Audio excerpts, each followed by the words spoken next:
Hello students, आज हम पढ़ेंगे capacitor RC filter. So I hope you are ready with your pen and paper. So without wasting much time let us start this video. अब यहाँ पे सबसे पहले filter का मतलब समझ लेते हैं। अगर हमारे पास एसी करंट है तो उसे डीसी में कन्वर्ट करने के लिए हम एक रेक्टिफायर की जरूरत पड़ेगी। रेक्टिफायर के आउटपुट पे हमें डीसी करंट ऐसे कुछ मिलेगा या डीसी पोटेंशियल ऐसे कुछ मिलेगा, यानी कि हमें कैसा डीसी सप्लाई मिल रहा है, वेरिएबल डीसी सप्लाई मिल रहा है। यहाँ पे बहुत सारे रिपल है, कांस्टेंट डीसी सप्लाई नहीं है। हमें चाहिए कैसा, कांस्टेंट डीसी सप्लाई, यानी कि जिसमें रिपल ना हो। तो उसके लिए हम फिल्टर लगाएंगे। फिल्टर लगाने के कारण क्या होगा, ये जो वेरिएबल डीसी सप्लाई है वो लगभग कांस्टेंट डीसी सप्लाई बन जाएगा, यानी रिपल इसके रिमूव हो जाएंगे। तो फिल्टर का क्या बेसिक यूज है, to remove the ripple and almost provide the constant DC output. तो यहां पे हम पढ़ेंगे कैपेसिटर आरसी फिल्टर। अब कैसे स्टार्ट करें इसे, तो सबसे पहले हमने यहाँ पे एक फुल वेव रेक्टिफायर का डायग्राम बना के रखा है, जो हमने पिछले वीडियो में पढ़ा हुआ है। अच्छा, यहाँ पे D1 और D2 डायोड है।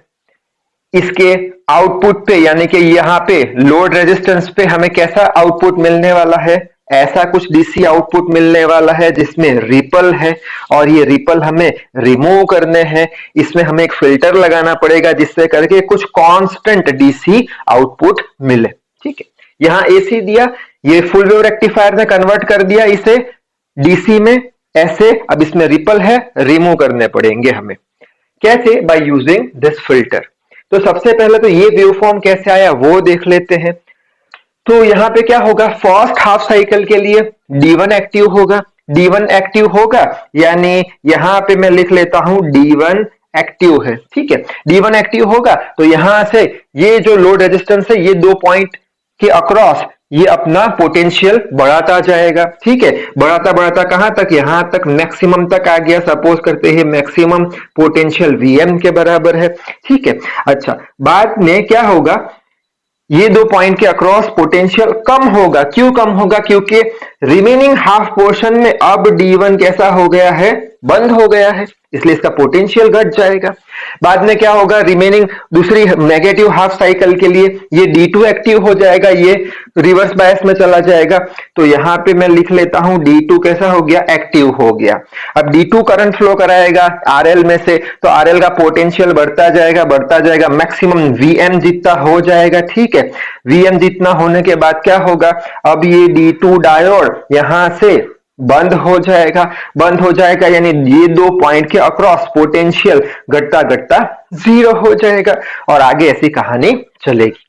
अच्छा, अब हमें तो क्या चाहिए, यहाँ पे कांस्टेंट चाहिए, कांस्टेंट रिपल फॉर्म नहीं चाहिए। तो हम क्या करेंगे, हम ये फिल्टर का यूज करेंगे, कैपेसिटर आरसी फिल्टर। तो हम एक कैपेसिटर लगा देंगे। कैसे लगा देंगे कि यहां पे एक कनेक्शन, ये C लगा दिया और ये वायर को टच नहीं कर रहा, यहां पे एक कनेक्शन, ऐसा हमने कैपेसिटर लगा दिया, जिसे हम बोलेंगे कैपेसिटर आरसी फिल्टर।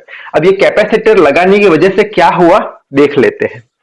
वापस से शुरू करते हैं। यहां पे क्या है, सबसे पहले फर्स्ट हाफ साइकिल के लिए D1 कैसा, फॉरवर्ड बायस, करंट फ्लो कराया या पोटेंशियल दिया, ये 2 पॉइंट के अक्रॉस पोटेंशियल बढ़ रहा है, मैक्सिमम हो गया। ठीक है, मैक्सिमम हो गया, तब ये जो करंट फ्लो करा रहा था इसको मैक्सिमम तक, तब ये कैपेसिटर को भी तो चार्ज कर रहा था, यानी कैपेसिटर भी एनर्जी स्टोर कर रहा था।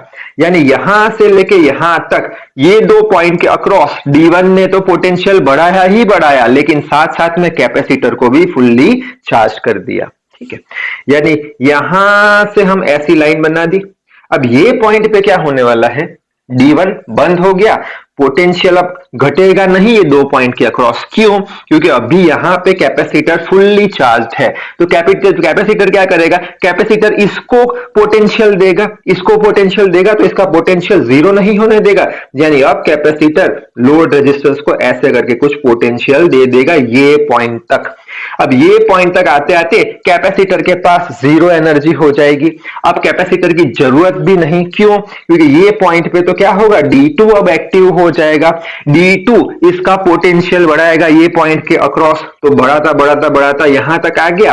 अब ये D2 किसको, ये कैपेसिटर को भी चार्ज करना शुरू कर देगा यहां से यहां तक, और D2 की वजह से ये दो टर्मिनल के अक्रॉस पोटेंशियल भी बढ़ता रहेगा। ठीक है, अब मैक्सिमम पोटेंशियल D2 ने इसका बढ़ा दिया है, अब D2 बंद हो गया है, लेकिन जब ये इसका मैक्सिमम पोटेंशियल बढ़ा रहा था तब कैपेसिटर भी तो साथ में चार्ज हो रहा था, यानी जब D2 बंद हो जाएगा तब इसका वैल्यू जीरो नहीं हो जाएगा, ये दो पॉइंट के अक्रॉस पोटेंशियल। लेकिन अब कैपेसिटर क्या करेगा, कैपेसिटर बोलेगा D2 ने मुझे चार्ज किया है, अब मैं तुझे सप्लाई दूंगा, यानी अब जीरो नहीं होगा ये दो पॉइंट के अक्रॉस टर्मिनल, लेकिन ऐसे ऐसे घटते घटते यहां तक आ जाएगा। ठीक है, वापस से ये साइकिल रिपीट होगी।